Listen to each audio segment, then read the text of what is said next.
Oke ya, selamat sore. Saya ingin menjelaskan perbedaan antara Yesus dengan Muhammad, Islam dengan Kristen. Jelas pasti beda ya, tidak akan pernah sama. Saya mulai dari dulu tentang arti Tritunggal ya. Tritunggalnya ya, kita lihat ini diagramnya. Bapa juga bukan anak, anak bukan Roh Kudus, Roh Kudus bukan Bapa. Jadi Tritunggal ini ya, Bapa ini adalah Yahweh ya. Yahweh itu adalah tubuh roh. Bagi umat Islam itu adalah zat ya. Nah, tubuh roh itu memiliki kaki dan tangan ya. Karena di Alkitab mengatakan ya, ketika Adam berbuat dosa ya, Yahweh melangkat kakinya di taman sehingga Adam ketakutan dan bersembunyi ya, karena dia tahu, dia merasa dia itu telanjang ya. Sama dengan Islam juga ya, mengatakan bahwa Allah itu punya betis ya, punya dua tangan kanan semua, dua kaki kanan semua. Kenapa kanan semua? Karena Muhammad itu yang menciptakan ya, karena kanan itu dianggap Muhammad itu hal yang baik. Berwudu dengan tangan kanan, makan dengan tangan kanan, semua serba kanan. Karena Muhammad menganggap itu baik, makanya diciptakanlah wujud Allah itu. Waktu umatnya tanya itu wujud Allah itu gimana? Dia memiliki dua tangan kanan semua dan kaki kanan semua ya. Dia memiliki wajah juga. Dan di Kristen ya, Bapa ini adalah Yahweh dan tubuh roh ya. Yesus ini adalah firman Tuhan atau jiwa atau pikiran dan pengetahuan. Nah, jadi Bapa ini, Yahweh ini punya jiwa dan untuk berpikir ya. Karena perkataan yang keluar dari mulut Tuhan itu adalah firman. Nah, semua perkataan itu muncul dari jiwa dan pikiran, ya kan? Sumbernya itu.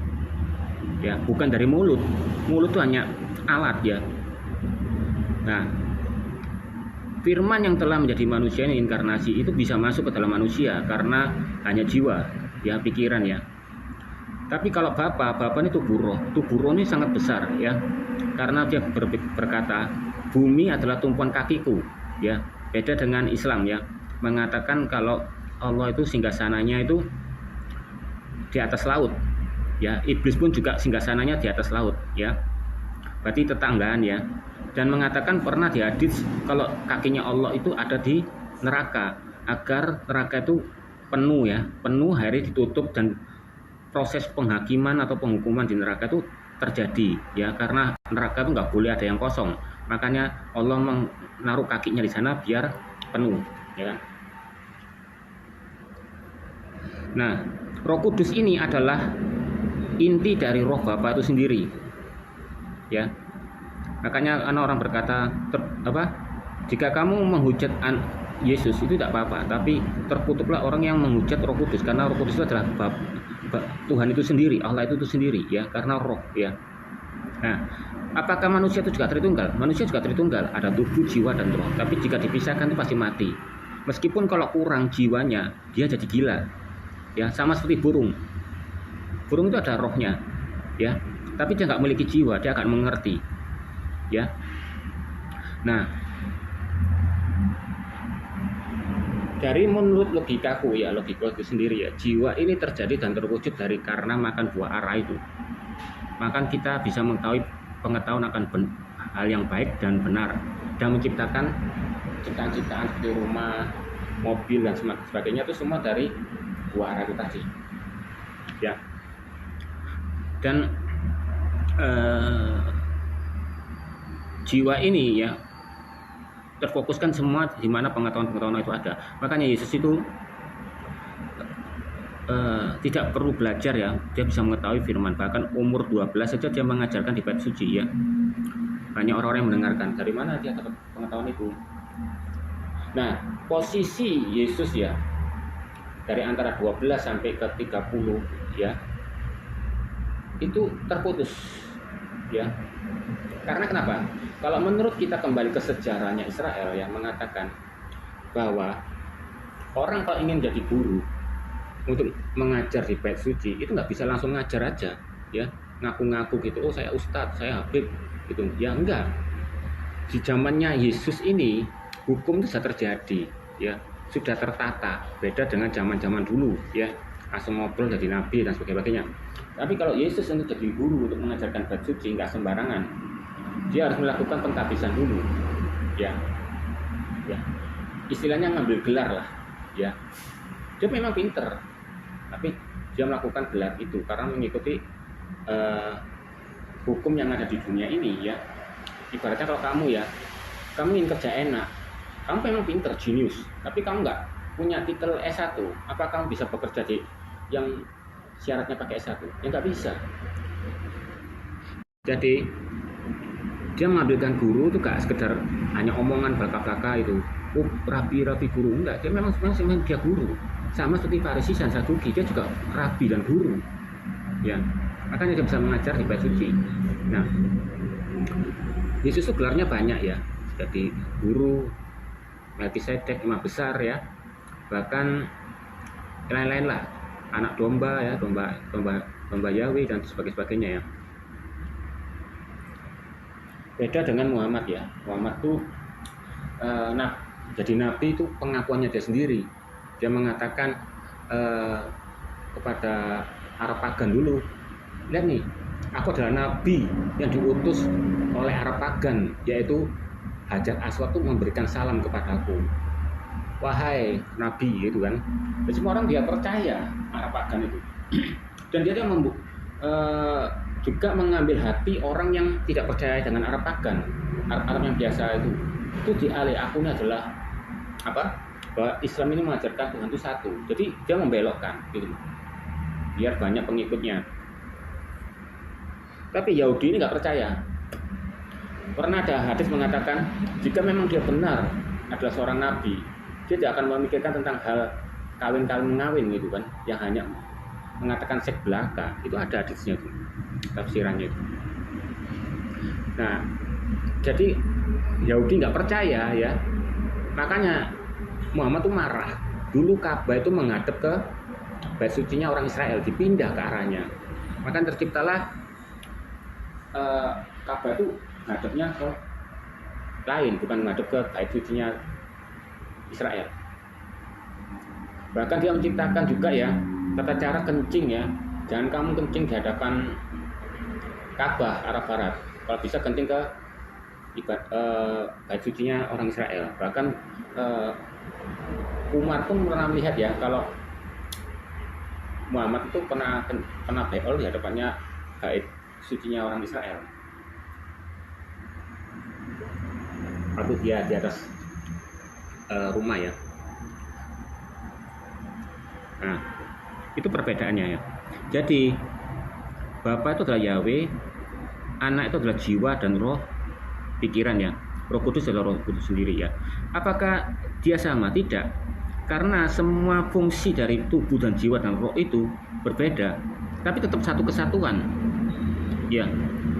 Nah, kalau Yahweh itu bisa dipisahkan antara tubuh, jiwa, dan roh. Kalau manusia nggak bisa, pasti mati, ya. Nah, seandainya kalau manusia itu bisa hidup walaupun dipisahkan, aku yakin masih ngomong dan gerakannya sama. Dia ngomong kami atau kita itu sebarengan. Makanya di Alkitab mengatakan, mari kitalah buat manusia segambar dengan kita. Kita itu siapa? Kita adalah satu golongan, bukan beda golongan. Ya, itu adalah Yahweh sama Yesus sama Roh Kudus itu ngomong barengan. Mari kita ciptakan manusia serupa dengan gambar kita. Gambar kita berarti apa? Berarti kalau Yahweh itu guru atau punya kaki dan tangan, maka sama. Maka manusia itu ciptaannya serupa dengan gambaran Yahweh. Apakah Yahweh berbohong? Enggak, karena firman-Nya berkata begitu. Nah, kalau sama berarti kan plek, kan? Punya kepala, dua tangan, ya, dan kaki, ya. Dan kita ketahui, ya, Yahweh itu dulu adalah tubuh roh. Waktu mesebah bakaran, korban bakaran penebus dosa, korban bakaran itu mengharumkan, menyukakan hati Yahweh. Jadi Yahweh itu dalam bentuk roh itu, ya, dia makan tuh lewat asap.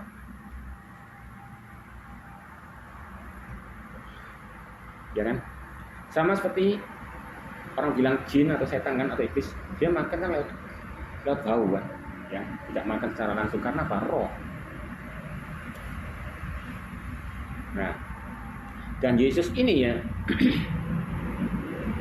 jiwa dan pikiran itu bisa masuk ke manusia karena dia nggak besar, masuk akal, ya kan? Dan jadi tubuh Yesus itu ya ada jiwanya Yahweh dan Roh Kudus. Nah, jadi yang menggerakkan Yesus, yang membuat Yesus ngomong itu semua Bapa. Jadi master, ya master kehidupannya Yesus ini digerakkan oleh Bapa, yaitu tubuh itu tadi. Maka Yesus berkata, aku nggak bisa berbuat apa-apa di luar aku. Berarti apa? Dia nggak bisa ngontrol dirinya sendiri karena dia mengikuti tubuh rohnya dia sendiri, Bapa itu sendiri. Makanya Bapa Yahweh itu ya, tubuh rohnya itu berkata, aku mengampunimu. Nah itu tersalurkan ke Yesus, ke jiwanya itu. Ya kan? Misalnya kamu ingin makan ya, aku ingin makan gado-gado, gitu kan? Keinginanmu, tubuhmu kepingin gado-gado ya. Nah jiwamu tersampaikan. Berarti kamu jiwamu akan berpikir gimana ya gado-gado yang enak ya. Itu akan tersampaikan, gitu loh. Tapi tetap yang masternya itu adalah apa? Tubuh kan. Ya, Yahweh itu adalah tubuh roh ya. Jadi masternya itu Yahweh sendiri. Jadi apa yang dikerjakan Yahweh ya itu tersambung ke Yesus itu tadi. Makanya aku melakukan pekerjaan-pekerjaan Bapakku. Berarti Yahweh itu yang menggerakkan Yesus itu. Karena satu kesatuan, ya. Makanya aku bisa bilang kalau manusia bisa dipisahkan antara tubuh dan jiwa dan roh, maka gerakannya sama. Tapi tetap yang masternya itu adalah siapa? Ya tubuh itu sendiri, ya. Nah sama. Jadi kalau Yahweh itu dipisahkan, dia tetap satu, tidak saling bertentangan. Kalau jika manusia ya, meskipun nggak usah pisah lah, menyatu gini aja lah. Kita bertentangan dengan pikiran kita, dengan kata hati kita. Kata hati itu apa? Roh kita ya.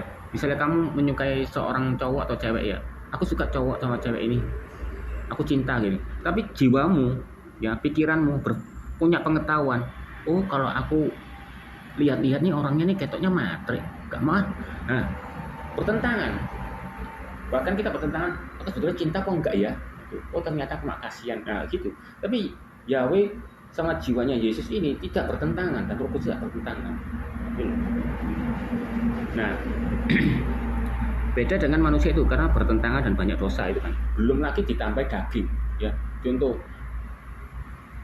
roh kita ya mengatakan aku mau tobat hari ini, tapi jiwa kita mikir, aku tobat nanti lihat-lihat masih lama sih kiamatnya, matiku masih lama, terus dagingmu ditambah lagi. Waduh enak ya dosa ya. Aku menikmati dosa enak. Maka saling bertentangan. Beda kalau dengan Yesus sendiri. Nah, kalau kita ketahui ya, Yesus dilahirkan di Bethlehem. Kalau menurut numerik ya, numerik Bible Code itu mengatakan Bethlehem itu adalah rumah roti. Rumah roti itu kalau dihitung dengan secara numerik itu adalah 888. Nah, sama seperti Yesus. Yesus itu numeriknya itu 88. Kalau Iblis itu 66 ya. Kalau Yahweh itu 77 ya angkanya. Nah, dan Yahweh itu memiliki arti ya. Kalau kita bisa lihat artinya, arti Yahweh itu sendiri ya. Artinya Yahweh sendiri itu adalah bentar ya. Artinya itu adalah Yod He Fa He ya. Yod itu adalah lengan, lengan, He itu lihat, Fa ya, Fa itu adalah paku ya. Jadi Yod itu Yod He Fa He. Jadi lihat apa? Tangan, lihat tangan, lihat paku. Itu artinya. Berarti siapa? Yesus.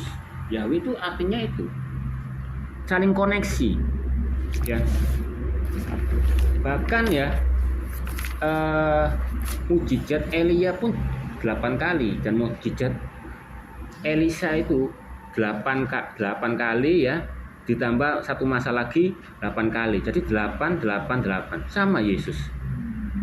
Nah Israel itu pun juga gitu, ada 12 suku, Simeon, Lewi, Zebulon, Yosef ya, Yudea, Ruben, Gad ya, itu semua itu ada numeriknya masing-masing. dan ditotalkan itu sama dengan 8.888. Itu sama seperti angkanya Yesus. Ya. Dan God itulah Tuhan ya, Elohim. Itu 86.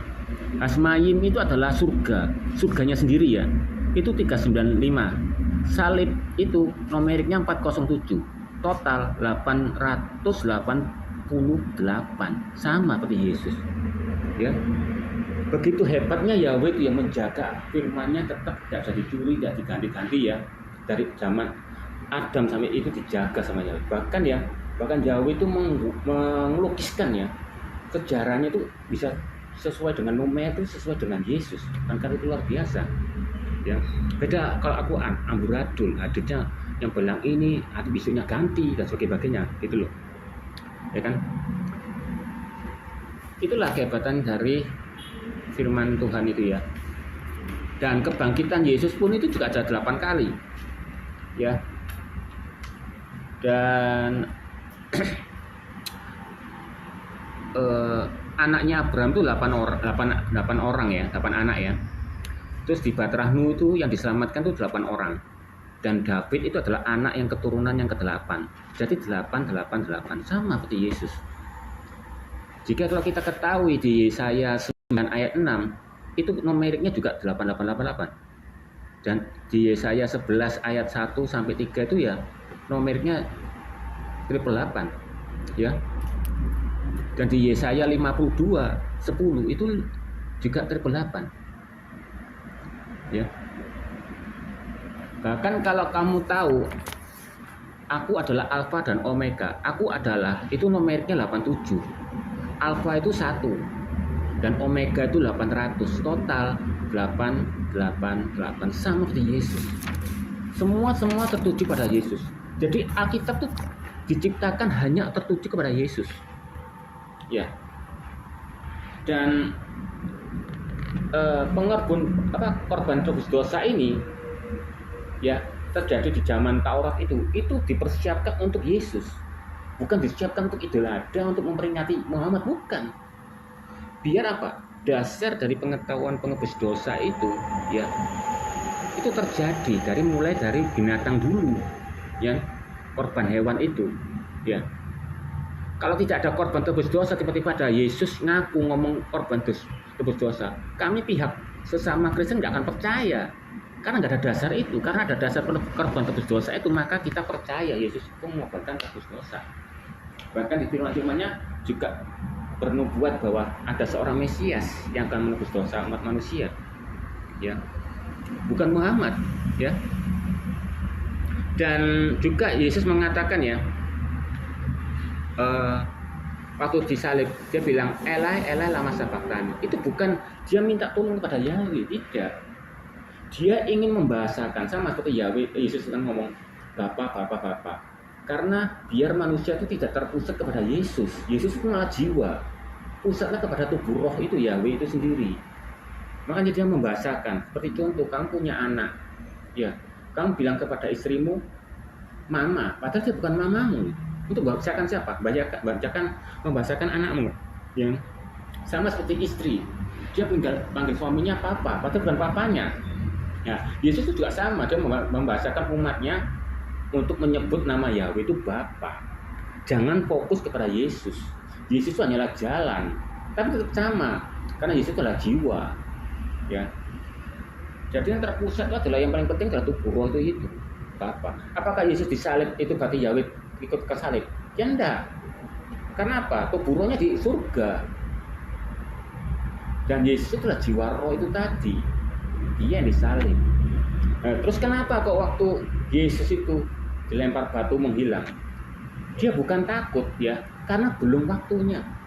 Itu yang pertama. Yang kedua, dia dinubuatkan ya, untuk sebagai korban tebus dosa lewat kayu salib, bukan dirajam batu atau diracun kayak Muhammad itu ya. Muhammad kan kena racun karena orang Yahudi kan bawa kambing yang dikasih cyanida, terus bilang kalau memang kamu adalah nabi yang benar-benar diutus oleh Allah, kamu makan ini tidak akan mati keracunan. Tapi Muhammad sok-sokan, dia merasa dia nabi, dia makan, akhirnya mati juga, kan? Makanya kita mengatakan ciri-ciri nabi palsu adalah mati diracun, ya, dan suka tinggal di padang gurun dan di bilik. Bilik itu apa? Bilik itu adalah sebuah kamar, ya, bukan penjara, ya. Bilik itu adalah sebuah kamar. Siapa yang punya kamar rumah itu padang gurun? Ya Muhammad. Siapa yang suka di padang gurun? Ya Muhammad. Nggak ada nabi-nabi yang suka di padang gurun, ya. Nah, itu tadi. Jadi waktu dia membacakan Ela Sabachthani, itu membahasakan kepada murid-muridnya dan semua yang ada di sana, dan semua pendengar firman Tuhan, mengatakan, ini loh yang lagu yang diciptakan oleh Nabi Daud, oleh Raja Daud, ya, Ela Sabachthani, ya, itu kan ada bait-bait itunya, bait-bait lagunya, itu semua tuh menceritakan Yesus yang dia alami. Berarti dia membuktikan, ini loh yang diciptakan lagu Ela Sabachthani judulnya itu mengenai aku, itu bukan mengenai Muhammad, bukan. Nah, kenapa kok ada korban tebus dosa? Berarti Yahweh ini adalah Bapa Tuhan yang baik, bukan seperti Islam. Islam mengatakan bahwa Allah itu adalah tipu daya, bahkan maha tipu daya, ya. Jadi Khairul Makirin, jadi asma husnanya Islam itu bukan 99 tapi 100 ditambah Khairul Makirin, yaitu adalah maha tipu daya, ya, penipu. Nah, dan juga ada Tuhan mengatakan dia adalah Allah yang penyesat, ya, takdir yang penyesat iblis dan setan. Kalau Allah itu penyesat dan penipu, maka Yesus berkata, sesatlah kamu, karena Bapak iblismu adalah bapamu, karena dia dari dahulu diciptakan adalah seorang penipu dan penyesat, ya kan? Yesus bilang gitu, ya, penipu dan penyesat. Siapa lagi? Allah, kan? Ya. Bahkan ada hadits mengatakan, jika setan itu memasukkan kesesatannya sendiri, ya, ibaratnya menzalimi diri sendiri, Allah akan menyelamatkan setan itu. Berarti apa? Aneh, kan? Dan mengatakan juga adalah kalau Nabi akan dibujuk rayu dengan setan, ya, dengan iblis, ya. Jika Allah menghendaki maka terjadilah kena itu iblis, Pak Nabi itu, ya. Jika tidak terjadi Allah menghendaki maka tidak kena. Berarti kan tidak ada namanya khilaf. Semua itu Allah yang menghendaki. Jadi Allah itu adalah takdir. Makanya Allah itu Al itu adalah ilah. Loh itu adalah bulan sabit, ya. Dan Al-Alat, Al-Usa, Al-Alat itu adalah bintang suri. Makanya di masjid ada kubah bulan sabit sama bintang, tapi sudah ketahuan, ya, ayatnya langsung dihilangkan, ya. Dan juga ada Al-Uza. Al-Uza itu adalah dewi kekuatan yang menjaga kubus, yang berbentuk kubus. Makanya di India ada juga dewi menjaga kubus, ya, sama di Ka'bah juga, Tuhan. Dan Manat itu adalah dewi takdir. Nah, sama, Islam percaya dengan takdir, ya. Nah, itu zaman Arab pagan dulu, ya, Tritunggalnya Arab pagan dahulu. Nah, sekarang sama Muhammad dimodif Islamnya. Tritunggalnya adalah Muhammad, Jibril, dan Allah.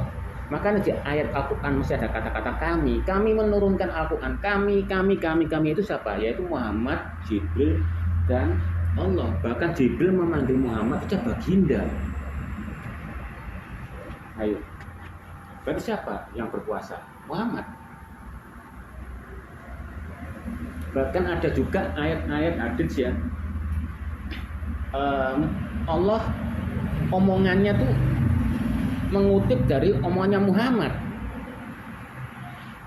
Jadi apa yang dikatakan Muhammad tuh pernah diucapkan lagi oleh Allah, ya kan? Jadi ini adalah karangan Muhammad itu sendiri. Dan dia ya membuat seolah-olah itu ya Islam itu dimulai dari Taurat dengan membelokkannya. Membelokkannya yaitu dengan sunat. Makanya dia nggak tahu orang Islam itu sunat itu buat apa. Sunat itu bukan untuk menebus dosa. Sunat adalah perjanjian Yahweh dengan kaum Israel, Iskak itu, bahwa keturunannya akan ada raja yang selama-lamanya, yaitu Yesus itu. Dan semua janji-janji dari Abraham itu turun ke orang Israel. Makanya Muhammad tahu artinya sunat itu buat apa. Makanya Muhammad tidak sunat. Karena buat apa? Sunat itu hanya perjanjian sama orang Israel. Tapi hebatnya Yahweh itu membuat tanda perjanjian dengan sunat, tapi juga ada kebersihan. Jadi orang mau sunat nggak apa-apa, itu anggap aja kebersihan. Tapi sebetulnya nggak faedah menerima janji Israel, karena saya orang Indonesia, ya bukan orang Israel. Jadi percuma, sia-sia betulnya. Bahkan di hadis mengatakan ya bahwa orang Islam itu orang yang pada hari kiamat manusia akan dikumpulkan dengan keadaan telanjang dan keadaan kulub. Jadi kembali ke kulub. Buat apa sunat? Kalau pada akhirnya kiamat ya dikumpulkan dalam keadaan telanjang dan kulub. Konyol. Itu loh. Nah, dan Yesus itu ya ketika mati, ya ketika meninggal, dia bangkit ya. Ya. Dia pertama meninggal di kayu salib ya. Dia mengatakan, "Kuserahkan nyawaku kepadamu." Nah, itu bukan Yahweh yang mencabut, dia berangkat sendiri. Satu contoh, kalau kamu punya saudaramu yang sekarat, sudahlah kalau kamu daripada sekarat, mari kamu bilang doa sama Allah, ya Allah, kuserahkan nyawamu. Aku yakin pasti nggak mungkin sedetik itu mati, semenit itu bahkan sejam nggak mati, nggak mungkin. Mungkin seminggu lagi, sebulan lagi, bahkan sampai sembuh. Yesus enggak, kuserahkan nyawaku langsung mati. Berarti dia berangkat sendiri. Nah, ada yang mengatakan Muslim itu karena anggur asam. Loh, anggur asam itu bukan racun. Anggur yang berfragmentasi mengandung asam, itu tidak akan menjadi racun. Lagi pula, Yesus hanya mengecap. Kecap itu apa kecap? Seiprit, ya, bukan glek ya, sekecap. Dan dia nggak mau lagi. Dia kecap itu apa? Karena mulut kalau orang disalib ya keadaan telanjang itu pasti kena panas, dia akan kering mulutnya. Mulutnya akan kering dan susah berbicara. Makanya dia hanya mengecap agar dia bisa mengucapkan ela sabatani untuk membahasakan ini loh. Ela bersama ani ini aku bermazmur ya, bernyanyi ya. Ini nyanyi ini lagu ini tentang aku. Lihat aja bait lagu-lagunya mengenai aku semua. Ya kan? Aku disiksa, didera dan sebagainya kan. Nah. Dan kita ketahui ya mesebah zaman bakaran dulu ya. Korban penebus dosa itu terutama satu adalah tidak bercacat dan jantan. Nah, Yesus ini ya ajaibnya ya. Dia tanpa seorang ayah. Ya. Bahkan ya ditemukan darahnya Yesus itu kromosomnya 23. Seharusnya 46, 23 dari ayah, 23 dari ibu, tapi dari 23 ya. Berarti kalau meskipun ada itu nggak mungkin. Meskipun dipaksakan ngayal itu ada, pasti cacat. Tapi Yesus nggak cacat. Dia normal. Ya, fisiknya kuat karena dia tukang kayu. Ya. Nah, waktu itu pertama. Yang kedua, dia juga imam Melkisedek. Nah, orang yang bisa menyerahkan korban penebus dosa itu adalah imam. Ya, Yesus itu sendiri, dia mengorbankan dirinya sendiri dan menyerahkan nyawanya sendiri, yaitu imam itu tadi. Nah, waktu mesebah bakaran di zaman Taurat dulu, ya itu ada pintu. Pintu itu adalah awal dari kita bertobat. Kedua ada basuh kaki. Basuh kaki itulah wudhu ya. Bagi orang Islam anggapnya wudhu, betul kan wudhu. Ya itu hanya membersihkan kaki, telapak tangan dan wajah, itu aja. Enggak jelimet kayak wudhu orang Islam. Ya, India itu sama wudhunya sama orang Islam, sama persis. Kaki, jempol itu sama persis, urutannya juga sama. Cuma yang membedakan orang India itu 3 kali, dimotif sama Muhammad jadi 7 kali. gitu ya. Dan cara sembayangannya sama India itu dengan Islam, muter Ka'bah itu. Ya. Bahkan yang pernah sampai sempat telanjangan, makanya di hadits mengatakan mulai tahun ini orang yang melakukan tawaf ya, ibadah haji tidak boleh bertelanjang. Itu yang mengatakan siapa? Bukan Muhammad, Khalifah. Jadi yang melarang itu Khalifah, bukan Muhammad sendiri. Kalau Muhammad itu senang-senang aja, kalau telanjang senang-senang aja. Nah, itu. Nah, waktu dia menyerahkan langsung mati, ya beda dengan kita. Kita misal pun sekarat, Tuhan, aku serahkan nyawaku, gak bakalan diterima, gak mau. Tuhan gak mau, ya. Bahkan bisa sama sembuh, ya. Kalau Yesus lain langsung berangkat. Dan ketika dia meninggal, ya, dia masuk ke turun orang mati. Nah, di ayat Alkitab mengatakan dia mempunyai kunci kerajaan surga dan kunci kerajaan neraka. Berarti Yesus adalah pemilik surga dan pemilik neraka, ya kan? Dan dia menyelamatkan orang-orang ya, yang sebelum ada Yesus ada, karena melakukan hukum Taurat itu susah, tidak ada yang mampu bisa, ya. Kamu berzina aja itu sudah berdosa, melihat aja sudah berdosa. Nah, Yesus itu adalah Yahweh yang adil. Ayo, dia datang ke orang mati ya, ke tempat neraka ya. Kamu percaya nggak aku Yesus adalah Tuhan? Percaya, langsung masuk surga. Nah, ini dicuri oleh Muhammad itu, bahwa orang Islam itu ya akan masuk neraka nanti ditanggung oleh orang Yahudi dan orang Nasrani ya. Orang Yahudinya Yesus apa doa ya. Nah, jadi orang yang di neraka Muslim itu akan ditanggung, akhirnya orang Muslim itu akan masuk surga. Nah, itu sama, dia kan niru nyontoh dari situ. Gitu. Dan gobloknya Muhammad itu ya meniru contoh yang kitab-kitab yang palsu, Injil Thomas ya, kitab Talmud ya, macam-macam lah, kitab-kitab yang pecah-pecah sendiri itu. Ya. Injil Thomas itu yang ceritanya kalau Yesus itu membuat burung dari tanah liat itu. Nah, itu dicontoh sama Muhammad di situ dari Injil Thomas. Nah, waktu Yesus itu bangkit itu memakai tubuh kemuliaan. Makanya tubuhnya percaya waktu dilihat oleh murid-muridnya. Nah, tubuh kemuliaan ini Adam dan Hawa belum jadi dosa, ya. Yaitu tubuh kemuliaan itu adalah tubuh yang tidak akan mati. Gitu. Nah, dan menurut logikaku sendiri, bukan dari siapa-siapa ya, tubuh kemuliaan itu tidak punya alat kelamin. Aku yakin waktu Yesus hidup, dia tidak memiliki alat kelamin. Sama seperti Adam dan Hawa dulu. Pada waktu Adam dan Hawa itu makan buah ara, berubahlah tubuh kemuliaan itu menjadi tubuh daging, yaitu fana, ya, yang terdapat ada kemaluan. Makanya Adam dan Hawa itu merasa dirinya malu, gitu. Sehingga Yahweh berkata, siapa yang mengatakan kamu telanjang? Apa kamu makan? Nah, itu Yahweh itu tahu, cuma ngetes. Seorang bapak yang baik itu pasti pura-pura epo itu nggak tahu. Ya kita mengaku sendiri. Tapi sayangnya Adam itu berkata, ini loh, cewek yang kamu kasih ini yang nyuruh aku makan. Seandainya kalau Yahweh itu kan maha baik ya, beda dengan Allah kan jahat ya. Kalau Adam itu ngomong, ya bener aku makan, tolong maafin aku. Aku yakin Yahweh mengampuni. Tapi dia itu enggak, dia malah nuduh Yahweh itu. Ini loh perempuan yang kamu bikin itu yang buat aku makan. Nah sedangkan yang Hawa itu nuduh iblis ya. Jadi itu yang membuat Yahweh itu jengkel, marah, akhirnya diusir ya. Dan diusir dan dikasih apa ya, dijaga sama malaikat agar Adam dan Hawa ini tidak makan buah yang ada di Taman Eden. Kenapa? Nanti dia akan makan dan jadi memiliki tubuh yang abadi, tubuh kemuliaan itu lagi.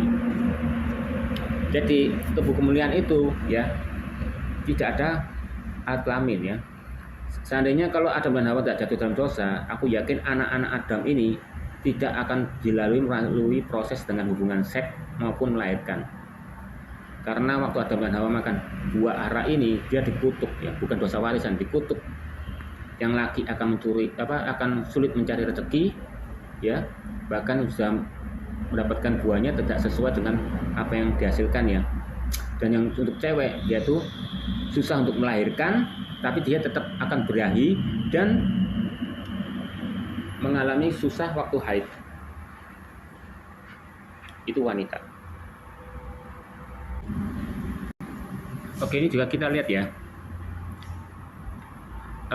Ini mengatakan ya, Rasulullah ya. Dia mengatakan kalau ibunya Rasulullah ketika melahirkan Muhammad ya, vaginanya itu mengeluarkan cahaya luar biasa ya, mengeluarkan cahaya menerangi Syam ya. Bukankah itu luar biasa ya?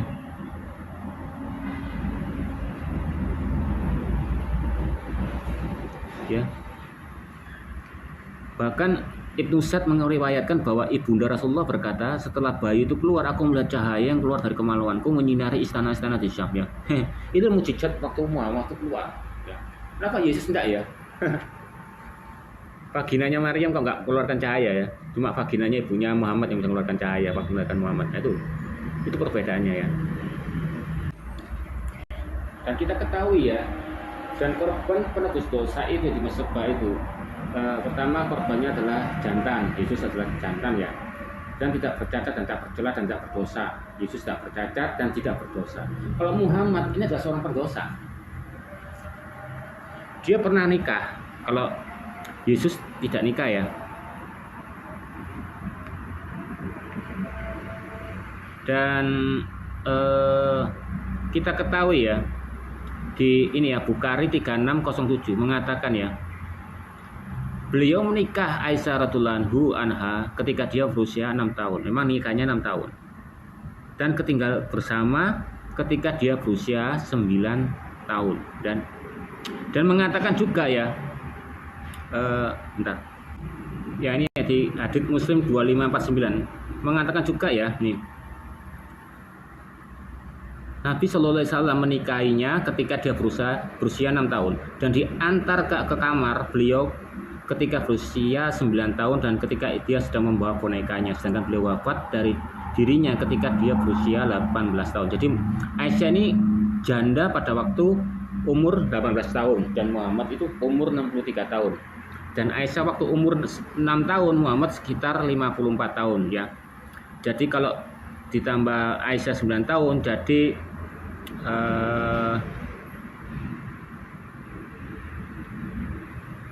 berarti Muhammad umur 59 tahun. Ada muslim mengatakan kakekku juga itu kok nikah pada umur 6 tahun. Ya 6 tahun tapi musuhnya cewek 5 tahun 6 tahun, wajar lah. Loh ini kakek-kakek ya, 59 tahun melawan anak 9 tahun. Dia mengatakan Muhammad ini membohongi kepada Aisyah. Aisyah, kamu 9 tahun itu kamu sudah akil balik. Kalau kita belajar sejarah ya, yang sejarah di sejarah Arab itu anak kecil yang belum akil balik main boneka itu haram.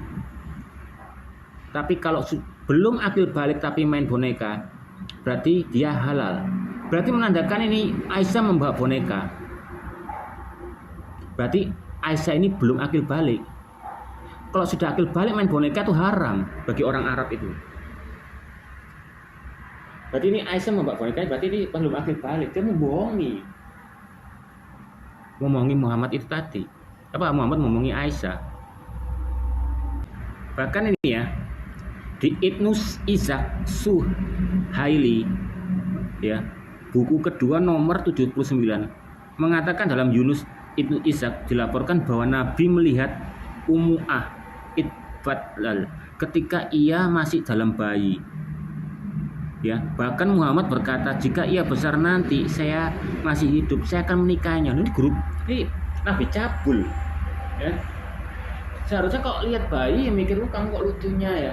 Muhammad enggak, dia lihat bayi ini umul ini ya umul ya, tapi sudah dewasa. Terus Nabi Muhammad meninggal akhirnya nggak dinikahi, untung aja dia selamat. Itu aja loh, dia bilang kalau kamu besar nanti kamu tak nikahi loh. Ya apa? Dia berpikir Muhammad itu wanita itu ada suatu kemuliaan kalau menikah dengan Nabi. Itu tadi. Oke, kita lihat ya hadits Muslim ya 2547. Ini ya. Rasulullah SAW ya menikahi waktu aku berumur 6 tahun ya dinikahi dan diboyong ya. Ketika saya berusia 9 tahun ya, Aisyah berkata dia jatuh sakit selama sebulan hingga rambutnya rontok setelah sembuh. Nah ini kalau kita mempelajari sains ya, banyak kok ada orang-orang yang umur 9 tahun di Arab sana ya, dan umur berapa tahun tuh diseki ya, hari ini banyak yang meninggal. Tapi Aisyah ini termasuk kuat ya, dia nggak meninggal ya, cuma rambutnya aja rontok dan jatuh sakit. Ya kan itu karena kena rudalnya Muhammad ini, kan bejatnya tuh loh, dia 59 tahun PS 9 tahun, lebih dari berapa abad itu.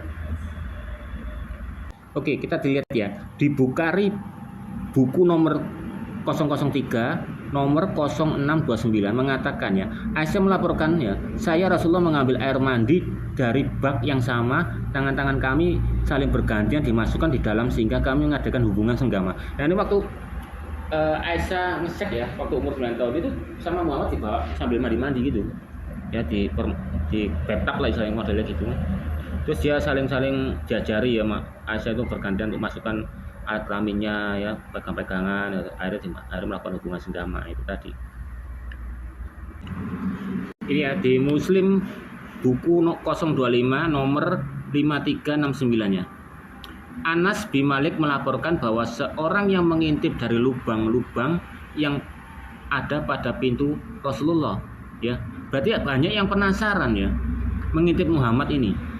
Ya, bagaimana Muhammad ini mengesek umur anak 9 tahun ya, dan sebagian lagi ada hadis mengatakan penasaran bagaimana Muhammad itu mengesek dengan kekuatan 30 laki-laki. Jika Yesus itu banyak berbondong-bondong datang untuk melihat mukjizatnya ya, bahkan ingin makan gratis ya, karena mukjizatnya Yesus itu bisa melipat gandakan makanan kan. Bahkan Yesus sempat mau jadikan raja ya, dipikir untuk melawan orang Roma dan ngasih makanan-makanan kepada orang-orang yang kelaparan ya.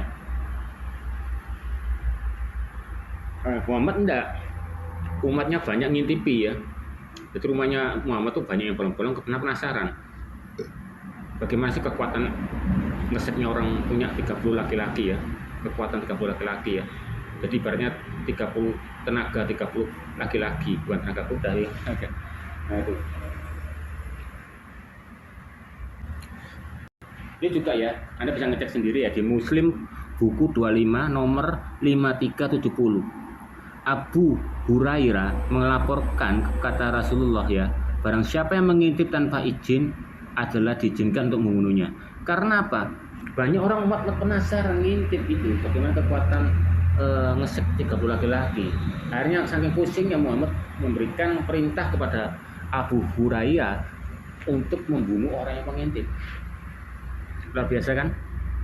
Juga di Bukhari volume 1 ya, buku 6 nomor 300 diriwayatkan Maimunah ya, kapan Rasulullah ingin menggagahi istrinya selama datang bulan, ia meminta agar mengenakan izar. Jadi Rasulullah itu bilangnya haid itu najis dan sebagainya. Rasulullah sendiri loh ya ngesek istrinya pada keadaan haid. Bahkan hadits mengatakan Rasulullah itu ya puasa dan dia berjumpa sama Aisyah dengan menghisap lidahnya ya, dan mengatakan Rasulullah itu sholat di hadapan Aisyah waktu keadaan tidur.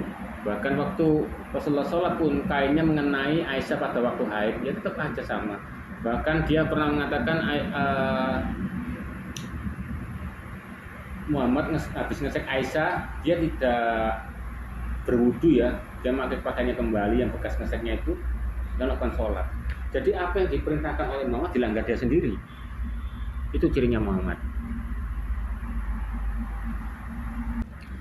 Bahkan di Quran ya, di Al-Quran QS 3377 ya, mengatakan ya Allah ini turun ayat. Jadi Muhammad itu kepingin sesuatu itu mesti turun ayat ya. Yang bilang Allah menurun ayat agar Allah menikahi Zainab. Nah, Zainab ini adalah istri Said, ya, istrinya Said. Yaitu Said itu adalah anak angkat Muhammad.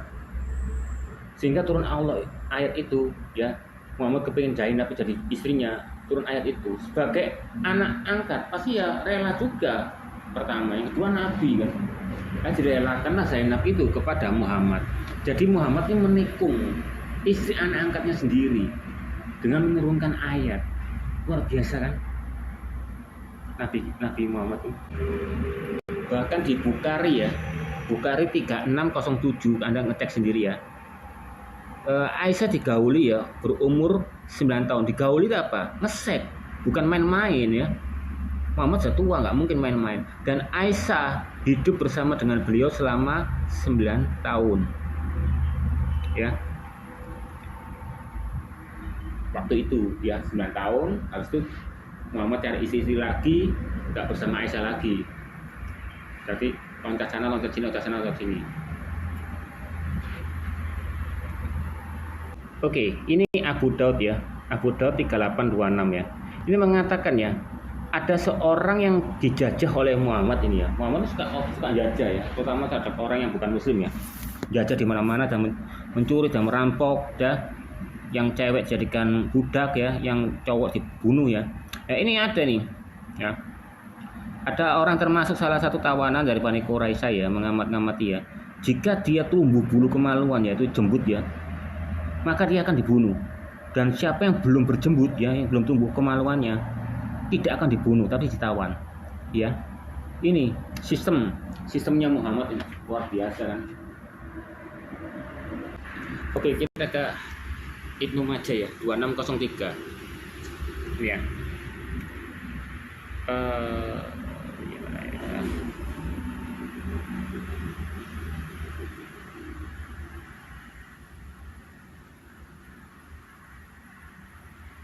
Nih, ini ya Muhammad ya turun ayat juga ya, karena begitu banyak bencong-bencong ya di zamannya Muhammad ya, bahkan bencong pun masuk ke rumahnya Muhammad ya, bahkan Umar pun juga bencong ya.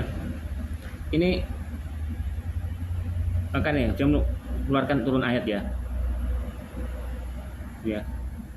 Jika diantara mereka mati sebelum bertobat ya, Allah akan memberikan hari kiamat kelak sebagaimana dia ketika di dunia ini menjadi bencong yang telanjang tidak dapat menutupi diri ya. Jadi pencetus pertama LGBT homo itu bukan orang barat, itu sudah terjadi di zaman Muhammad dulu. Banyak orang homo dan lesbi ya. Bahkan Aisyah pun menyusui wanita ya, disuruh oleh Muhammad menyusui wanita. Dan pertukaran pasangan-pasangan ya, sehingga sampai turun hadits yang mengatakan ini anak yang matanya hitam, keriting, kulit hitam, ini punyanya ini punya ini punya ini. Berarti kan menandakan ada pertukaran pasangan. Makanya si Gus Samsudin itu ya ketahuan kalau pondoknya itu suka tukar-tukar pasangan, dia dibebaskan karena ada ayat Al-Quran di situ. Sama di Al-Quran mengatakan jika kamu punya istri yang tidak nurut, kamu pukullah dia, anakmu pukullah dia. Tapi ada yang mengatakan jangan pukul di luar, tapi pukul di rumah. Nah, itu bukanlah suatu KDRT, tidak bisa dilaporkan, soalnya Al-Quran mengajarkan itu, ya kan? Jika Anda punya itu ya, buku Nabawi ya, bisa Anda cek sendiri ya, di jilid 2 halaman 43 sampai 44 ya. Ibnu Sa'd berkata, ketika Rasulullah SAW ya dikepung oleh orang Quraisy, dia berkata, siapa orang yang siap mati mengorbankan nyawa untukku? Dia nggak percaya dengan Allah, minta perlindungan Allah. Tapi dia mengatakan kepada pengikutnya dan umat-umatnya, siapa yang mau siap mengorbankan nyawa untukku? Waktu dia dikepung Muhammad. Kan konyol kan? Kalau Yesus ya pada waktu dilempar batu, dia menghilang. Karena apa? Karena belum waktunya. Dan Yesus itu dibuatkan untuk korban tebus dosa disalib. bukan dirajam batu atau diracun kayak Muhammad itu, enggak. Kalau dia enggak menyingkir, enggak menghilang, Yesus mati di rajam batu, maka sia-sia nubuatan itu. Ya, kenapa harus di kayu salib? Karena dengan kayu salib itu terkutuklah orang yang digantung kayu salib. Itu apa? Agar apa? Biar semua kutuk-kutuk yang dari manusia yang percaya Yesus adalah Tuhan, itu diambil alih sama Yesus. Dia rela menjadi kutuk agar kita terlepas dari kutuk itu. Ya kan? Oke, ini ya. Ali Imran 142. Apakah kamu mengira bahwa kamu akan masuk surga padahal belum nyata bagi Allah orang-orang yang berjihad di antara kamu? Enggak perlu pakai tafsir. Enggak perlu ditafsir, enggak perlu difilsafati, enggak perlu dimarifati, kata-kata jelas. Apa kamu kira masuk surga padahal nyata belum kamu berjihad? Jadi kalau kamu ingin masuk surga, berjihad dulu. Ya kan? Nih, yang mengatakan kalau Allah adalah tipu daya, ini juga dikuatkan oleh Al-Mursalat 39. Jika kamu punya tipu daya, lakukanlah terhadap aku. Jadi dia menyuruh manusia itu untuk melakukan tipu daya. Dan orang yang ahli, manusia yang ahli tipu daya, nipu-menipu, ya, suruh melakukan sama Allah ini, ditantang siapa yang paling tipu daya, yang paling terbaik, ya kan? Makanya Yesus berkata, kamu sesat karena iblis adalah bapamu, karena pada semulanya dia adalah seorang penipu dan penyesat.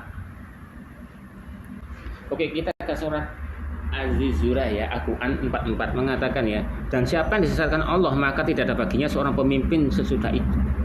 Ya, ini nggak perlu pakai filsafat, mau di aneh-aneh, ini jelas. Yang disesatkan oleh Allah. Berarti Allah itu maha penyesat dan maha penipu.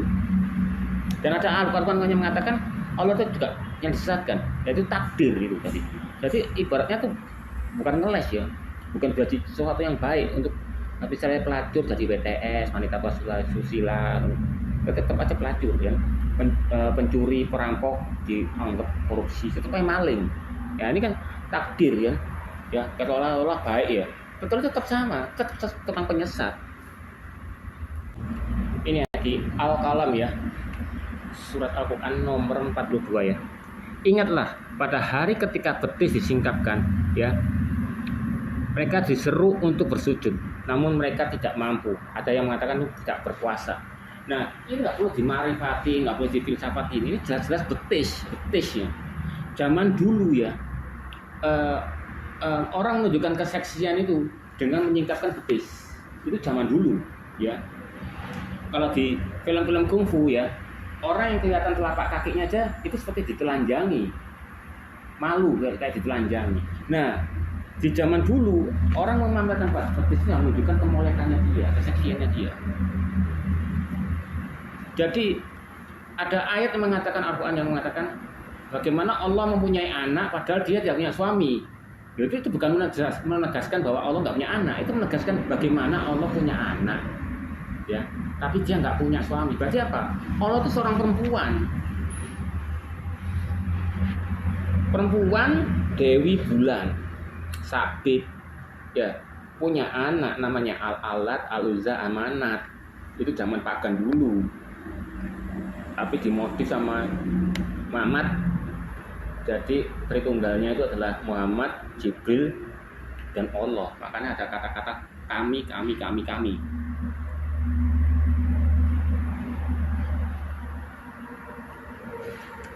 Makanya di surat Az-Zariyat ya, kita lihat ya, Az-Zariyat 2 ini. Allah bersumpah dengan awan yang membawa air atau hujan ya. Ini di Arabnya, bukannya artinya ini. Kalau Anda nggak percaya, cek di Arabnya ya. Selain di Sindu, kalau Sindu sudah dirubah Arabnya ya. Yang di NU Quran ya, itu mengatakan Arabnya ya, kalau di copy dan pastekan jadi translate-nya itu artinya demi kehamilan yang berat, yang hebat.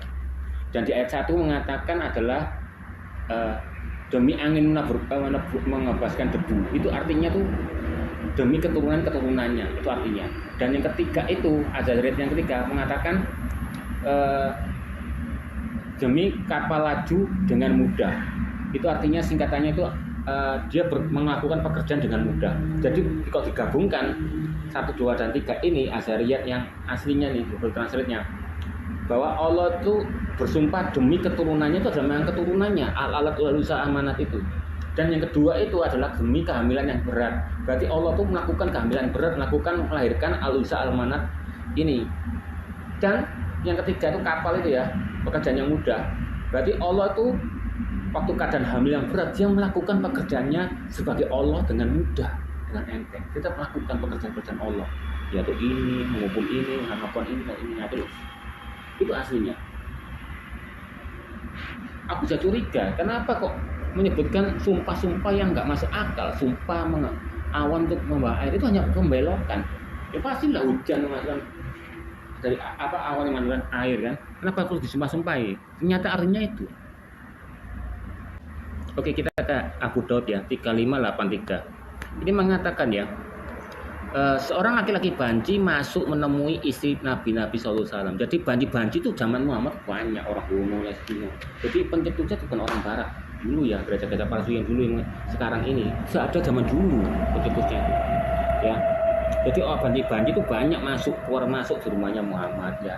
Hanya kepergok, akhirnya dilarang lagi untuk masuk banci-banci itu.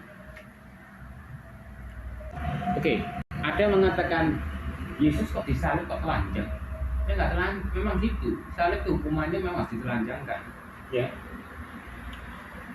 Karena agar apa? Agar dipecut, agar merasakan hawa panas dari matahari itu akan lebih sakit gitu loh. Nggak mungkin orang disalib menggunakan pakaian, gitu loh. Kita pergi ke Bukhari ya. Bukhari 351 ya.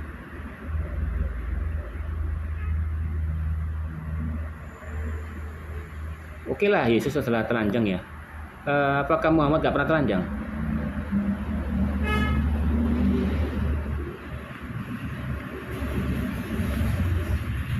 Bentar ya. Oke, ini ketemu ya. Di hadits Bukhari 351 ya. Ini ya. Ini ya. Wahai ya, ini yang ngomong ini pamannya Al-Abbas ya, mengatakan ya, wahai anak saudaraku, seandainya kainmu engkau letakkan pada pundakmu, tentu batu akan lebih ringan. Maka beliau nih ya, ini Muhammad ya, lepas dan dipakaikannya di pundaknya ya. Tiba-tiba beliau terjatuh dan pingsan. Setelah itu peristiwa itu tidak pernah Nabi SAW terlihat telanjang.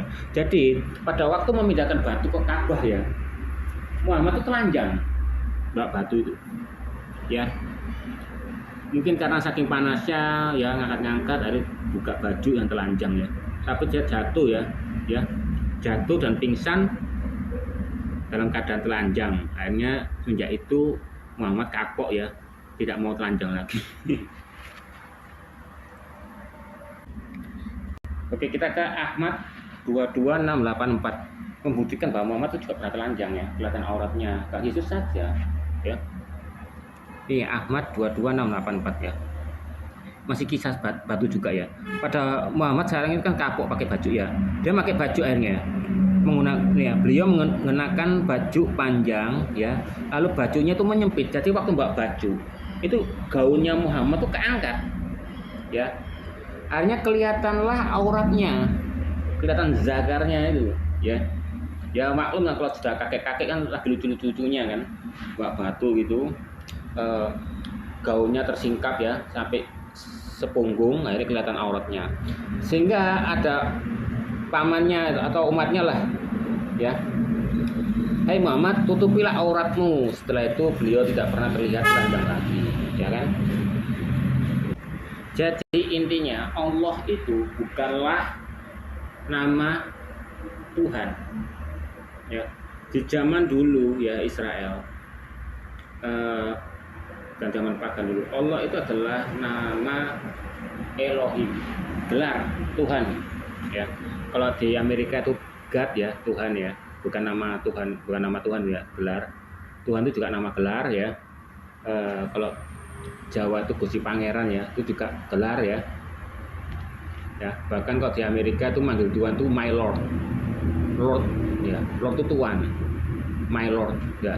Makanya kenapa ada kitab mengatakan di Yohanes 13:13 itu ya, benar aku adalah gurumu, dan zaman terjemahan yang dulu itu Tuhan ya, sekarang dirubah karena jadi Tuhan. Karena apa? Sedikit kata Ibrani-nya itu menunjukkan kepada Elohim, Tuhan ya. Nah, bukan Tuhan. Karena Ibrani itu susah ya. Ibrani itu ibarat ya waktu Paulus ya mengatakan kesaksian ya, waktu dia jadi tobat itu Paulus mengatakan prajurit-prajurit yang mengawal dia itu mendengar ya. Tapi waktu Paulus di sidang ya di Roma, dia bilang kesaksiannya dia tidak mendengar. Berarti Paulus itu sadar ya kalau prajurit-prajurit itu tidak mendengar ya. Jadi ibaratnya Ibrani itu ya, kata mendengar itu kalau kamu tidak mengerti, tidak menanggap, itu kamu ibarat tidak mendengar. Itu bagi orang Ibrani. Beda dengan Indonesia, kamu mendengar, kamu ngerti nggak ngerti dianggap dengar. Beda dengan Ibrani itu tadi ya kan. Jadi perbedaan-perbedaan inilah sangat beda sekali antara Allah dengan Yahweh, Yesus dengan Muhammad, beda sekali ya, perbuatannya, tingkah lakunya semua berbeda ya. Dan seperti yang di diagram ini ya, Allah ini diganti Yahweh ya. Bapa ini ya tubuh roh, anak itu adalah Yesus atau firman atau jiwa, pikiran, Roh Kudus adalah roh inti dari tubuh roh itu tadi. Apakah dia berbeda? Tidak, dia satu kesatuan ya.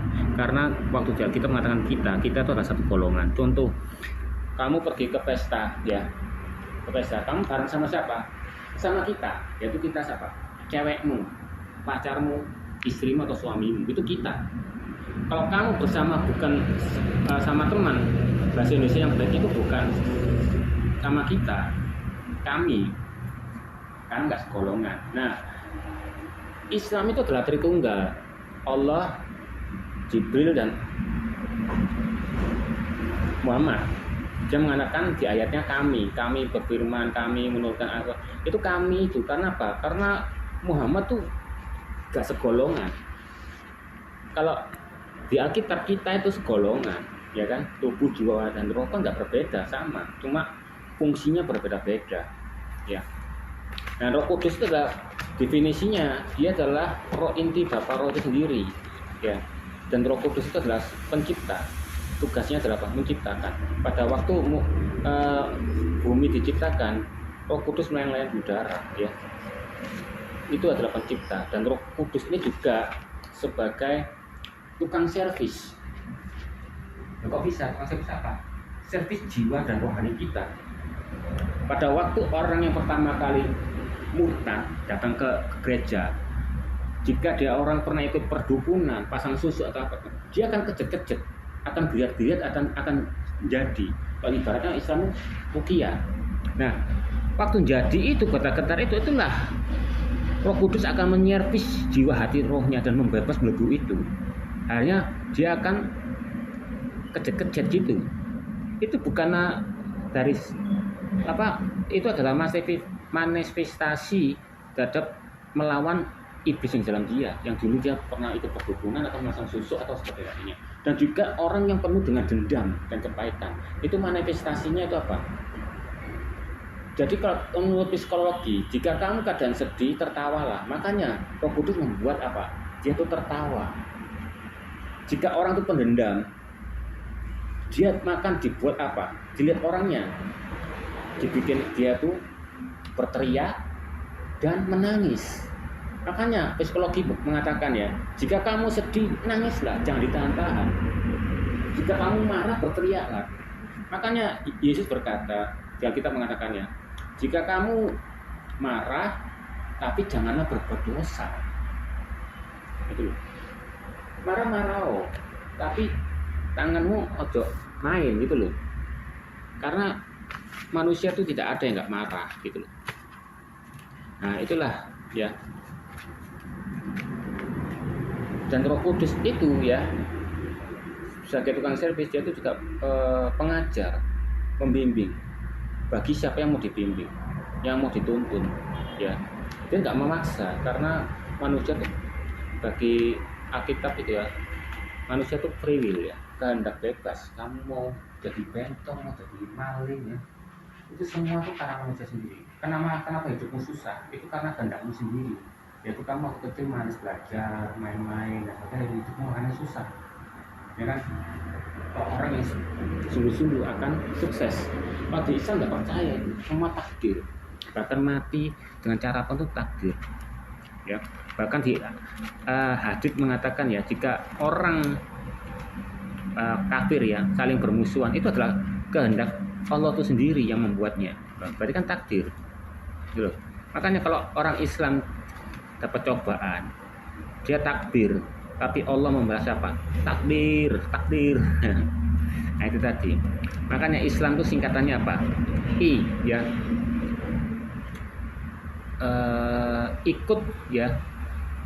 Ikut setan ya. Ikut setan lewat ajaran Muhammad ya. Itu Islam artinya. Singkatannya. Ikut setan ya, ajaran melalui Muhammad ya, melalui ajaran Muhammad ya. Nah, itu tadi. Jadi Tritunggal ini nggak perlu dibingungkan ya. Namanya segambar itu pasti mirip. Apakah Yahweh itu membohongi orang? Arti kata segambar ya berarti mirip ya. Ya, cuma bedanya Yahweh itu dalam kondisinya tuh puro. Tapi sekarang Yesus itu bangkit ya, memakai tubuh kemuliaan, tidak memiliki alat kelamin, tapi dia bisa makan dan minum. Nah, itu naik ke surga. Akhirnya Bapa Yahweh itu punya tubuh. Makanya genaplah firman bahwa Yahweh itu adalah Tuhannya Israel, orang hidup bukan orang mati. Ya. Beda dengan Allah. Allah nggak ada yang lihat, nggak terbukti. Hanya melalui Muhammad aja, bahkan Muhammad aja di haditsnya mengatakan pernah melihat Allah ya, tapi saksinya siapa nggak tahu ya. Bahkan di hadits mengatakan Muhammad memperkenalkan Jibril kepada Aisyah. Aisyah, Jibril memberikan salam padamu, tapi Aisyah mengakui bahwa dia tidak melihatnya. Dan juga ada Muhammad ya ngomong kepada umatnya ya, ini loh Jibril mau mengajarkan Al-Quran sama kamu, tidak ada yang melihatnya, hanya Muhammad yang lihat. Beda dengan Kristen.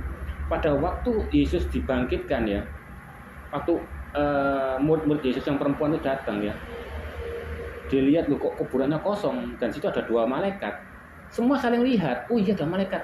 Begitu dia lapor ya ke muridnya Yesus yang laki-laki yang di rumah itu, Yesus telah bangkit dan ini, dan aku melihat ada 2 orang malaikat. Dia melihat ke sana, dia lihat ada 2 malaikat di sana. Nah, itulah hebatnya kan Alkitab itu, Yahweh itu. Semua orang bisa lihat, terbukti. Loh, kalau Muhammad gak ada terbukti. Jibril yang bisa lihat dia sendiri karena halusinasinya dia, ya kan? Nah, itu perbedaannya antara Alkitab dan Al-Quran ya. Dan kenapa kalau Kristen itu tidak menghafalkan? Karena nggak perlu dihafalkan Alkitab itu. Alkitab itu hanya perlu dilakukan. Ambil yang penting-penting ya, hingga itu menjadi rema. Pada waktu contoh ya, kita baca Alkitab, kita nggak perlu mengerti lah. Yang penting kita baca dengan cara diperdengarkan. Agar apa? Agar roh kita itu ikut mendengar. Dengan bacaan firman itu kita semakin dewasa. Pada waktu kita mengalami kesesakan ya, kita tuh akan diingatkan oleh Roh Kudus melalui firman. Yaitu misalnya kamu membaca ya, Amsal, hati yang gembira adalah obat yang manjur. Nah, itu akan diingatkan pada waktu kamu keadaan sedih. Oh iya ya, aku gembira karena itu adalah obat yang manjur. Makanya, jadi kenapa seorang apologet Islam ya, orang-orang yang debater Islam seperti Zuma atau Litan, itu dibiarkan sama Yahweh, sama Yesus. Karena apa? Dia dipakai sama seperti iblis. Iblis itu dipakai apa? Dia merasa bangga dia bisa bunuh Yesus. Tapi di balik itu adalah korban tebus dosa. Sama seperti Zuma, Sonitran, dia dipakai. Sehingga orang Islam yang najis baca Alkitab, jadi dengar ayat Alkitab itu masuk ke dalam rohnya dia, akan menjadi rema, dan akhirnya dia penasaran. Akhirnya tanya sama apologi Kristen, katanya gini-gini, enggak akan gini-gini, akhirnya nggak mengerti. Akhirnya banyaknya orang bertobat. Jadi penginjilan itu ya, atau ibaratnya terang dunia. Terang dunia adalah penginjilan, garam dunia itu adalah apa? Menjadi contoh yang baik ya. Jadi penginjilan itu adalah proses mempercepat proses kiamat. Jika Yahweh tidak mempercepat kiamat, maka banyak yang diselamatkan. Dan Yesus berkata, apakah tiba kesudahannya? Ketika firmanku sudah tercapai di ujung bumi. Nah, ujung bumi itu apa? Papua itu. Jika firman Yesus itu sudah tersampaikan di ujung bumi dan semua orang bisa mendengarkannya dengan cara adil ya, entah lewat dengan gonitan atau lewat siapapun ya, percaya nggak percaya itu urusan. Yang penting firmannya sudah tersebarkan dengan cara adil. Percaya nggak percaya urusan kan. Nah, waktu itulah ya firman itu akan menjadi kebenaran. Bagaimana firman Injil ini jadi benar? Yaitu bikin semua yang salah-salah dan yang palsu itu terbongkar. Contoh, hari-hari ini Al-Quran banyak terbongkar ya, aslinya seperti ini, aslinya seperti ini. Itu yang pertama. Bahkan Yahweh membongkar lagi, bukan hanya Al-Qurannya aja, padepokannya dibongkar, pesantrennya dibongkar, dengan melalui cahaya kebenaran, dan itu akan tersingkap dosa-dosanya. Akhirnya seorang ustadz ya, siapapun mencabuli santrinya. Bukan hanya itu lagi, dibongkar semua makam-makam palsu. Akhirnya terbongkar semua. Nah, ketika dibongkar itu barulah Injil akan menjadi kebenaran. Selama yang jelek itu gak dibongkar, Injil tidak akan jadi kebenaran. Nah, pada saat inilah masa-masa waktu akhir itu. Dan pada waktu itu ya, akhir ya, itu bukan akhir segala-galanya. Ketika Israel dikeroyok sama 7 negara ya, di Wahyu itu adalah 7 mahkota ya, yaitu adalah 7 negara ya. Dan di patung Liberty itu ada 7 tanduk. 7 tanduk itu adalah bukan 7 dosa ya, tapi itu 7 kekuatan, 7 negara yang kuat ya. Nggak tahu siapa yang 7 kuat ini ya, akan menyerang Israel. Tapi Israel itu tidak kalah. Dan pada saat itu adalah antikris ya. Antikris memang sudah ada, tapi antikris ini, iblis ini ya, meniru Yesus ya. Yesus kan inkarnasi lewat manusia, dan iblis pun juga inkarnasi. Gak tahu siapa yang disuruhnya ya, Lucifernya atau siapa nggak tahu. Nah, itu akan masuk ke dalam manusia, dan dia itu akan jadi seorang antikris ya, yang dipakai. Dia punya ilmu ya, bagi logika aku ya, semua orang akan nurut sama dia dan menyembah dia. Aku yakin itu pasti ilmu gendam. Yang kita ketahui ilmu gendam, hipnotis, itu semua dari iblis. Dan seorang antikris ini ya pasti punya kekuatan itu lebih, mempengaruhi dan menghipnotis orang tanpa sentuh dan sebagainya. Nah, orang yang tidak punya lambang di kepalanya itu Roh Kudus, dia akan terpengaruh ya.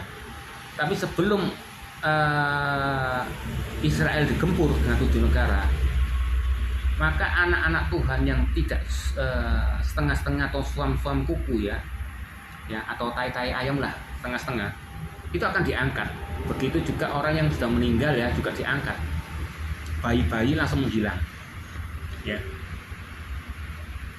Itu ada di film Simpson ya, itu sudah menyiarkan itu ya. Kalau kita ketahui Simpson itu film kartunnya itu kayak ramalan ya. Nah, Simpson itu memberitahukan itu juga ya. Bahkan Simpson pun ya, ramalannya selalu tepat ya, kayak yang presiden yang kena tembak itu jadi presiden dan sebagainya, tetap tepat ya. Dan itu pun dia tuh nggak pernah membuat kartun kalau bumi itu datar bulat. Padahal di Al-Quran kan hamparan. Ada orang bilang hamparan itu adalah bukan datar. Saya bilang banyak hadis-hadis mengatakan kata-kata arti hamparan. Bilal menghamparkan kain untuk semua orang kolektor, berikan sumbangan itu kolektor. Waktu Muhammad melakukan khotbah itu ada hadisnya itu, menghamparkan. Dan juga menghamparkan tenda, menghamparkan karpet. Bahkan ada hadis mengatakan Muhammad menghamparkan daun kurma untuk dia makan. Berarti data beda dengan Alkitab mengatakan Yesaya 40 ayat kedua, bumi itu ada bulan. Beda. Dan Islam itu dan Muhammad mempercayai bumi itu datar dan bumi itu habis dari barat hilang atau tiba-tiba muncul lagi timur, hilang muncul lagi timur gitu. Nah, dan itu tadi ya bedanya ya antara Al-Quran dan Alkitab ini. Dan waktu pengangkatan itu terjadi ya, dan Israel itu akan diserang 7 negara tapi termenang. Dan antikris ini akan menyodorkan ya segi pemimpin dan akan menyodorkan perdamaian, surat perdamaian. Ya udahlah, antara Israel dan orang Islam kita berdamai. Israel menyetujuinya, tapi dijebak sama antikris itu. Ya.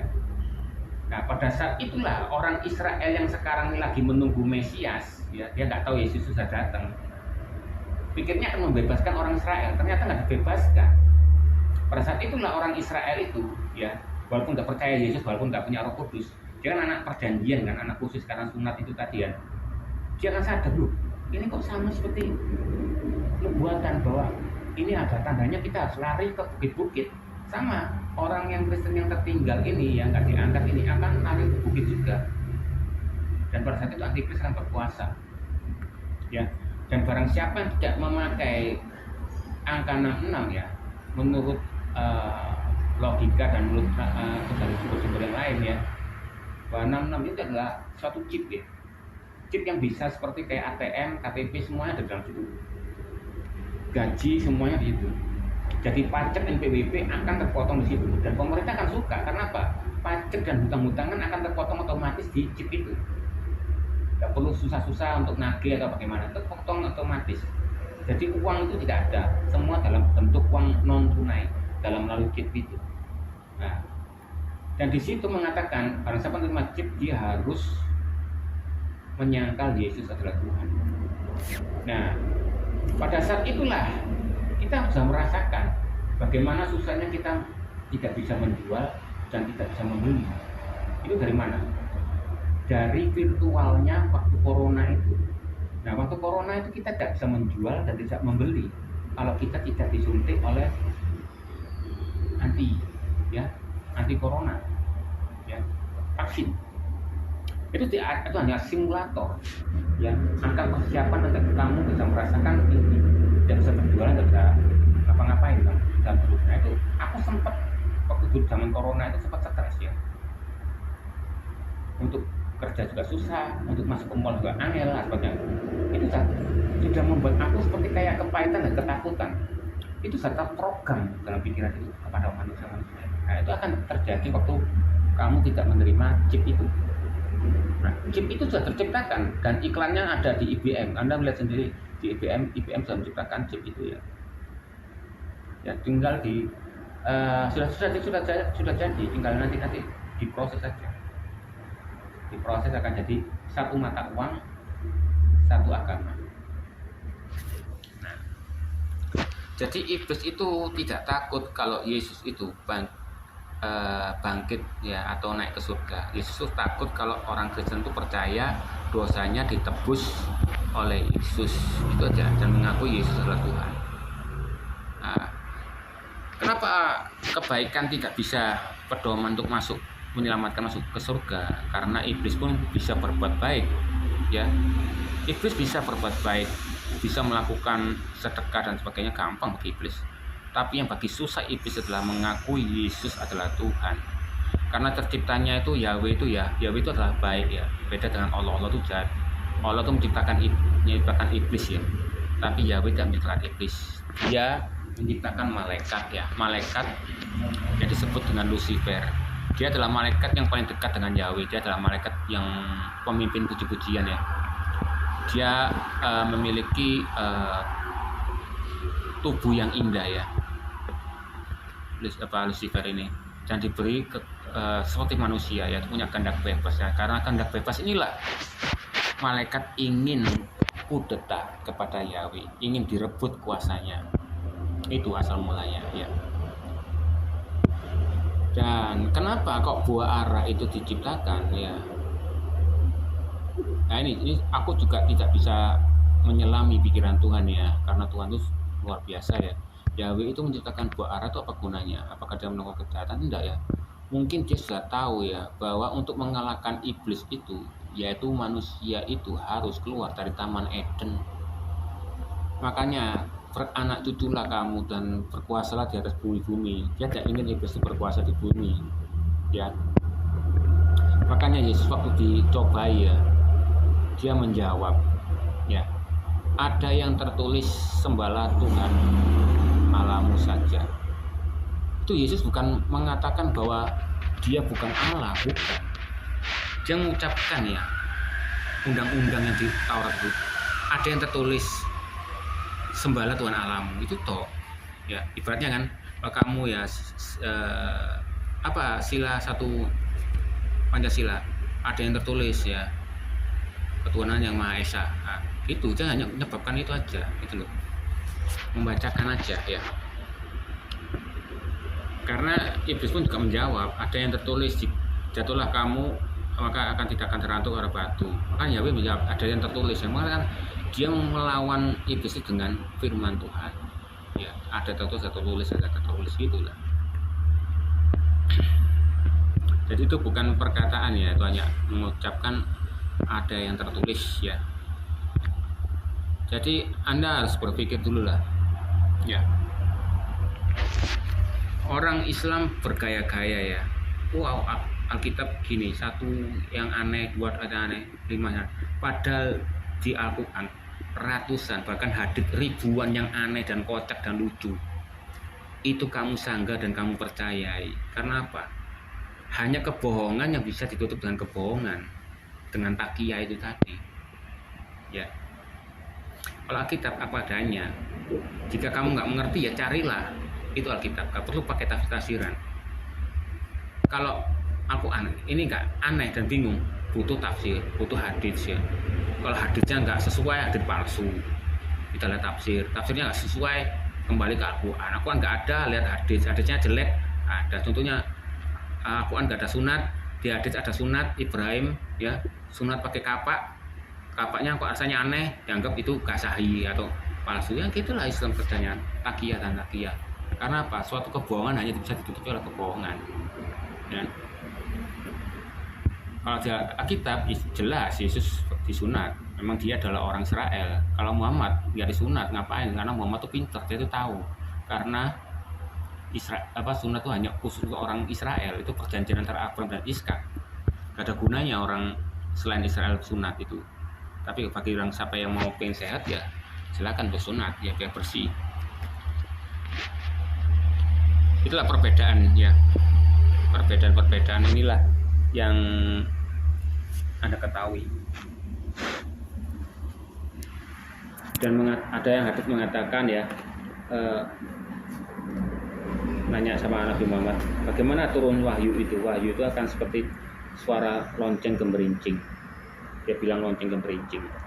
Tapi karena lihat wah lonceng itu dari orang Yahudi, bikin ayat lagi, lonceng itu dari setan ya. Dan malaikat tidak bisa masuk kalau jika itu ada lonceng di dalamnya. Loh, tapi dia lupa. Dia pernah ngomong bahwa wahyu itu turun seperti lonceng gemerincing. Dia tuh lupa. Banyak kata-kata kayak gitu. Dia ngomong dia tuh lupa. Nah itu hanya ciptaan-ciptaannya dia Muhammad sendiri itu. Dan aku menyadari bahwa ciptaan-ciptaan Allah itu bisa berbicara, bisa tunduk, matahari tunduk, tak pengen menyinari bumi, terus dipaksa sama ya Allah untuk turun untuk menyinari bumi, ya. Itu menandakan apa? Batu bisa ngomong, itu berarti apa? Berarti Islam itu percaya ada dewa-dewa. pohon bisa ngomong, semut bisa ngomong, kita percaya ada dewa. Alkitab enggak. Bahkan Salomo ya, Raja Salomo, dia nggak pakai kuli arsitek jin, dia pakai kuli manusia. Kalau di Islam gunakan jin, arsiteknya jin, itu dongeng banget kan, nggak masuk akal. Yang Salomo itu beda. Nah itu berbeda. Makanya ada orang ngomong itu jangan sama-samakan Alkitab dengan Al-Quran. Jelas pasti beda lah. Bisa saja berbeda. Ada Al-Quran ngomong Jibril itu adalah roh kudus. Lalu ganti Jibril itu adalah malaikat. Kan aneh. Dan mengatakan Jibril menghembuskan rohul kudus ya ke Farjah Maryam. Farjah itu apa? Farjah itu bahasa Arab. Di Indonesia kan itu artinya vagina. Porno sekali Al-Quran itu. Kenapa nggak ditiupkan langsung? Kenapa harus pakai Farjah Maryam? Kenapa harus pakai kata-kata vagina? Vaginanya Maryam. Ya? Aneh ya. Bahkan belum lagi persusuan dewasa ya. Bahkan ada di hadits ya mengatakan ya, Anda bisa lihat sendiri di video-video sebelumnya ya, mengatakan bahwa ada seorang istri ya minta nafkah lebih, bahkan Muhammad tertawa. Banyak di sini yang meminta nafkah lebih, sehingga ajudannya Muhammad itu ya, siapa namanya, Umar atau siapa itu, menampar Aisyah karena dia meminta nafkah lebih pada Muhammad.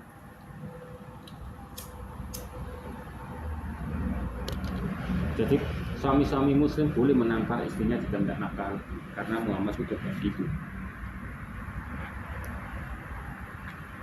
Dan itu seharusnya teladan Muhammad itu harus kamu ikuti. Tapi kebanyakan muslim tidak mengikuti teladannya Muhammad karena aneh. Kan konyol, Anda mengikuti agama Islam tapi tidak mengikuti teladan Nabi-Mu.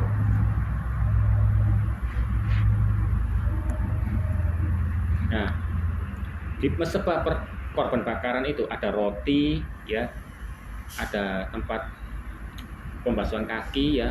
Nah, itu pembasuhan kaki itu adalah baptis ya. Baptis ya, itu baptis bukan wudhu ya. Ya, baptis itu cuma sekali, untuk wudhu berkali-kali. Nah, mesbah bakaran itu seperti peta ya, peta yang menuju ke Yesus. Nah, jadi pembasuhan kaki itu baptis. Dan di situ ada korban bakaran ya, jadi korbannya dibakar sana ya, yang mengharumkan sehingga Yahweh itu makannya lewat asap berarti ya, menurut logikaku sendiri ya. Tapi sekarang Yesus membawa tubuh manusia sehingga Yahweh bisa makan dan minum ya, seperti layaknya manusia. Jadi waktu perjamuan nikah nanti ya, atau di surga akan senang-senang ya, Yahweh bisa makan, bisa minum bareng-bareng sama anak-anaknya ya. Karena punya tubuh kemuliaan dari manusia itu sendiri. Dan semua itu terperinci ya, masuk logika semua. Beda dengan Muhammad ya. Dia nggak percaya dengan kebangkitan manusia, nggak percaya dengan ada tubuh kemuliaan. Tahu-tahu ada bisa ngeset di surga ya, bidadari ya, makan sana, bahkan sungainya mengandung kamar ya, anggur, wine ya, mengandung susu. Padahal dilarang di dunia kalau minum anggur, tapi di surga ada anggur sungainya. Itu bagaimana bisa makan dan minum dan ngesek? Sedangkan Al-Quran itu nggak percaya ada tubuh kemuliaan. Aneh kan?